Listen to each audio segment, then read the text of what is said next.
Hello అండి, simple గా అయ్యే మంచి స్లీవ్లెస్ డిజైన్ అయితే చూపినా డోరీతో మంచి డిజైన్ అయితే చూపిస్తాను. అయితే హ్యాండ్స్ కి లైనింగ్ అటాచ్ చేసి ఇలా రెడీ చేసుకోవాలి. తర్వాత వచ్చి డోరీ తీసుకొని మనం ఖర్చు హ్యాండ్స్ కి అటాచ్ చేస్తాం కదా, ఆ ఖర్చుని విడిచిపెట్టి అక్కడి నుంచి ఇలా మెలికి పెట్టుకుంటూ వీడియోలో చూపించినట్టు ఇలా మెలి పెట్టుకుంటూ కింద వరకు అయితే కుట్టుకొని రావాలి. నేనైతే సేమ్ కలర్ డోరీ అయితే తీసుకుంటున్నాను. మీరు సారీ కలర్ కానీ ఏది మీకు నచ్చిన కలర్ ఆపోజిట్ కలర్ కూడా తీసుకోవచ్చు. ఇలా లాస్ట్ వరకు కుట్టుకొని రావాలి. లాస్ట్ కి వచ్చేసరికి ఈ తాళ్ళు ఉంటాయి కదా, దీనికేమో చిన్న హ్యాంగింగ్ అయితే పెట్టుకోవాలి.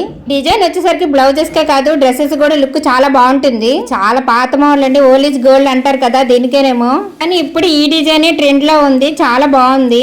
హ్యాంగింగ్ పెట్టిన తర్వాత గోల్డ్ కలర్ బీడ్స్ గానీ లేదంటే వైట్ కలర్ బీడ్ గానీ తీసుకొని మధ్యలో అయితే స్టిచ్ అయితే వేసుకోవాలి. మనం మెలిపెట్టి కుట్టాం కదా, ఆ కుట్టి దగ్గర బీడ్ పెట్టుకోవచ్చు, లేదంటే ఇలా మధ్యలోనైనా పెట్టుకోవచ్చు. నేనైతే మధ్యలో పెట్టేసుకుంటున్నాను. మీరు వేరే కలర్ అలా పెట్టి ఉంటే గనక కంపల్సరీ కుట్టి మధ్యలో అయితే పెట్టేసుకోండి, లుక్ ఇంకా బాగుంటుంది.